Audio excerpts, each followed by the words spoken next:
اور جب کسی کام کا پختہ ارادہ کر لو تو اللہ پر بھروسہ رکھو، بے شک اللہ بھروسہ رکھنے والوں کو دوست رکھتا ہے۔ اگر اللہ تمہارا مددگار ہے تو تم پر کوئی غالب نہیں آ سکتا، اور اگر وہ تمہیں چھوڑ دے تو پھر کون ہے اس کے بعد تمہاری مدد کرے۔ اور مومنوں کو تو چاہیے کہ اللہ ہی پر بھروسہ رکھیں، اور کبھی نہیں ہو سکتا کہ کوئی پیغمبر خیانت کرے،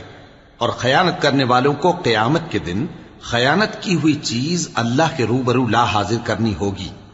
پھر ہر شخص کو اس کے اعمال کا پورا پورا بدلہ دیا جائے گا، اور ان کے ساتھ بے انصافی نہیں کی جائے گی۔ بھلا جو شخص اللہ کی خوشنودی کا تابع ہو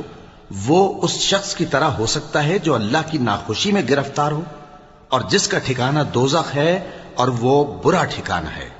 سب لوگوں کے اللہ کے ہاں مختلف درجے ہیں، اور اللہ ان کے سب اعمال دیکھ رہا ہے۔ اللہ نے مومنوں